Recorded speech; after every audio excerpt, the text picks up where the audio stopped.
Hello all of you awesome people out there, and hey Hero, looks like you've been busy hauling things about, but if you're not too busy, I'd actually like to do the next episode in the PI series.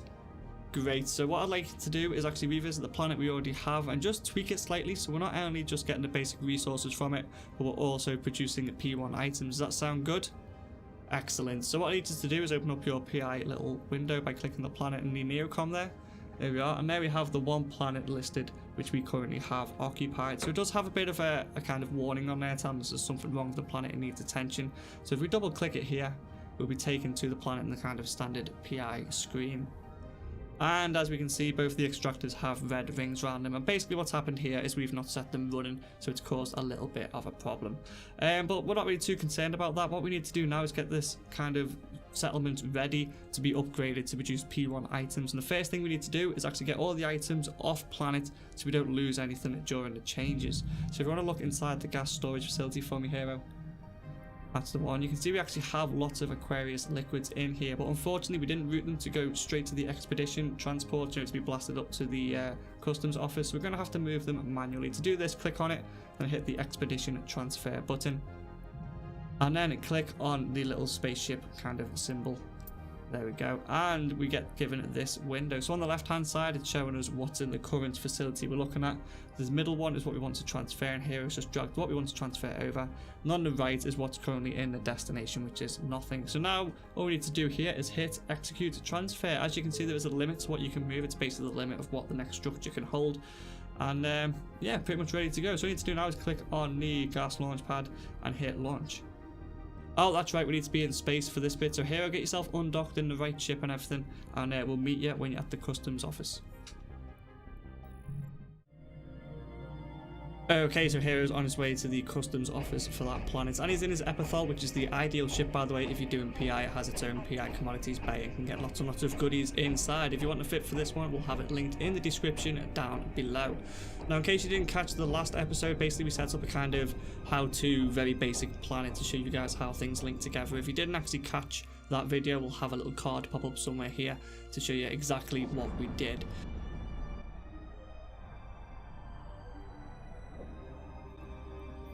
And here we are right next to the customs office. Good work, Hero. So what we need to do now is actually view the planet again. Simply double click it there.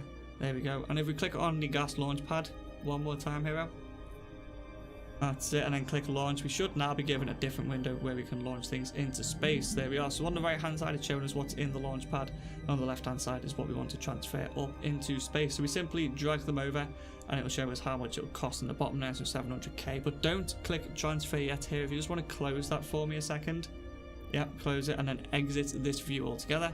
That's it. And if we click on the POCO, or the customs office, POCOs for short, open up the inventory like you've just done, you can see we have the exact same window here. Now it's handy to know that, so if you're in null, low sec, wormhole space where you could be attacked, you don't actually need to leave this screen, so you can still see all your overviews and everything, and you can still make the transfer. So simply drag the items over to the right hand side for me, Hero. That's it, and it's going to give us the same price as before, and all we need to do now is hit transfer. Brilliant, and that's it. They've been transferred over. They've took a little bit of money off us, but to be honest, it's not a lot. And from there, we can simply drag them from the customs office into our planetary commodities hold. It's important to do this. They don't automatically go into your ship. You need to manually drag them over.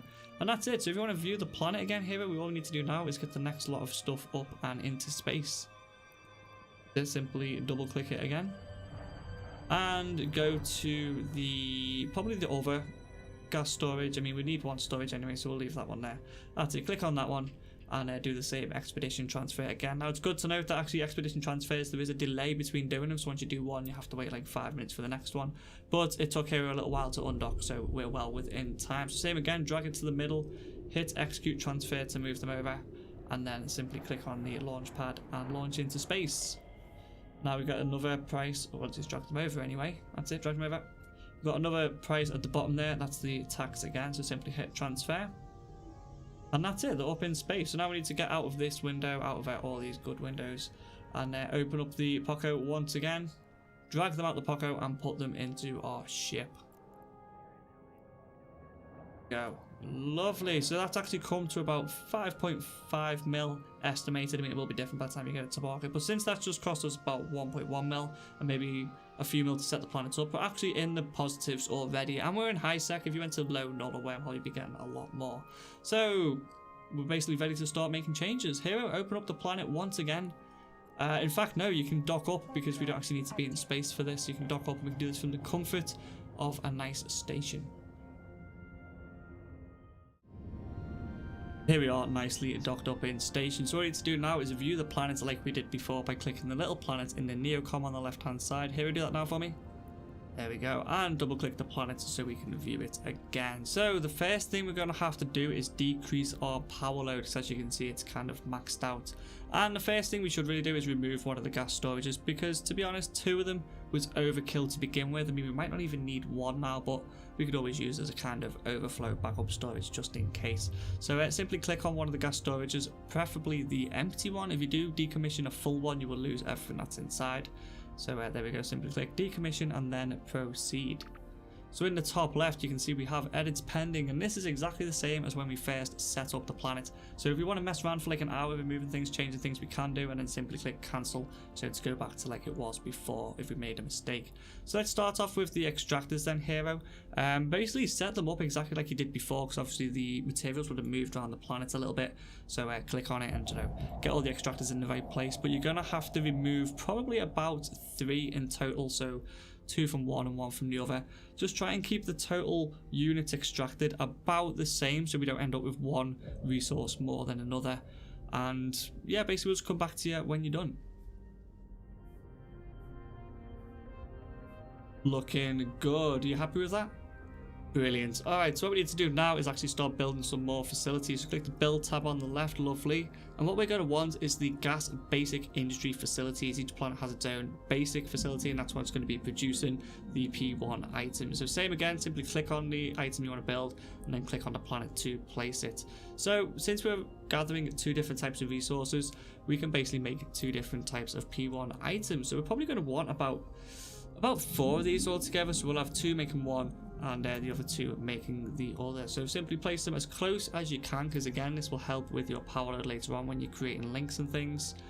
But try and keep everything in an order that you understand. So if you do come back to this planet and say a month's time, you kind of look at the layout and you understand exactly what you're doing. So you're sneaking a 5th one in there here, but unfortunately not to be. So that's it. This is everything built and ready to go. Same as before though, we need to create links like Hero's doing now. And again, things don't need to be linked directly. You can simply link one thing through another and it'll still work perfectly fine. You can actually overload the links, but we'll worry about that later on. At this stage, it's not really going to be too much of a problem. So now everything's linked together and everything's up and running and has power and all that kind of good stuff. We need to actually click on each of these basic industry facilities individually and tell them exactly what they're going to be making. So there you go. If you select one, you can see the left hand side has like a little pyramid. That is the schematics for everything it can build, and there's lots of good stuff in here. Fortunately, the one we're after is already highlighted, and that's electrolytes. As we hover over each of these schematics on the left hand side, it's showing us exactly what's required, what the output's going to be, cycle time, output volume and all that good stuff. So simply select it and then click install. Now it's going to ask us where we want to put the end product. So I'm pretty sure we kind of want this to go to the gas launch pad here. We're not going to mess around with storage this time. Simply select the gas launch pad and then click create route, and that's it. That one is ready to go. So select the next one in the queue and do exactly the same again. Schematics, electrolytes, install, then select the launch pad and create route. Now the other 2 again are going to be exactly the same, but since the second resource is Aquarius liquids, I think it is, we will be producing water. Pretty sure it's water that comes from that, so that'll be right at the bottom since it's in alphabetical order. There it is. So select that, click install again. That's it. Select the gas launch pad and create route, and the same for the last one as well. Install, select the launch pad and create route. So they're all ready to go, aside from the fact that they have no input materials. They're pretty much done and dusted. So we already have some input materials waiting for us. So if you want to select the gas storage units again, Hero, and let's have a look what's in there. I'm pretty sure we still have some of the liquids in there which we didn't actually transport. So let's have a look in the storage. Yep, and there they are. So what we need to do now is simply click on them and then create route, and we'll route them to go straight into the basic facilities towards the top that needs them. So yeah, create route, click on where you want them to go, and then confirm it by clicking create routes again, and that's it, job done. So do exactly the same for the other one as well. That's it, create route, select the second one, job done.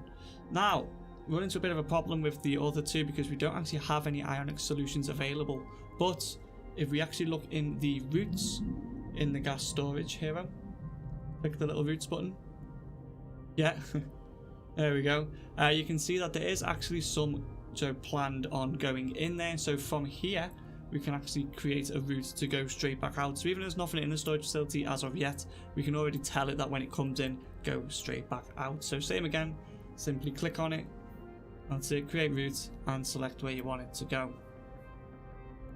Lovely, and that's it, done and dusted. Now what you could do is you could have the resources going straight from the extractors into the facilities, but you kind of lose that little bit of a buffer. So what happens is your gas facility or your launch pad fills up, which in turn stops your facilities from running, which stops the extractors from extracting. Whereas if you have the extracted materials going into a gas storage, when everything backs up, your extractors will keep running but just store everything to one side. So when you come back after a little while, you can be like, oh no, this went wrong, but at least I've still got all those resources there ready to go. And as Hero's doing now, once you've actually finished setting everything up, it's always good to check that everything's up and running as you expected. The easiest way to do this is to look at the routes. If something requires something, then have a look in the routes to make sure it's either incoming or outgoing as expected. So once you've had a look through everything, Hero, simply click on submit at the top left, and it'll take the 300k offers, and yeah, it'll be up and running and going. So this one's basically set up so every 5 days we need to tell it to extract again. But like I said, we don't actually need to launch anything for a little while, because if the launch pad does fill up, we can just tell it to keep extracting the basic resources, and they'll just all store up in that silo. So there we go, everything's up and running, no flashy lights or anything. Things are going as planned. So that's pretty much it for this video. In the next video we'll look at getting another planet set up and possibly moving towards P2 and P3 kind of facilities and setups. But other than that, we are done. So thank you all so much for watching. If you did like this video, then please hit the like button down below. If you haven't already, then also hit the subscribe button to get some more super awesome and mega wicked cool videos just like this one, how-tos and all sorts of good things going on in this channel. Don't miss out. And yeah, stay awesome, and I'll see you right here very soon in another video. Bye bye. Today I'm going to be giving a quick overview of a game I've been playing a lot over the last week or so, and that is Apex Legends. Now this is a battle royale styled FPS game which just seems to have popped up out of the middle of nowhere, which is kind of weird since it's made by the same people who actually made Titanfall, and that is Respawn. Now I am completely new to battle royale games. This is actually the first one I've played.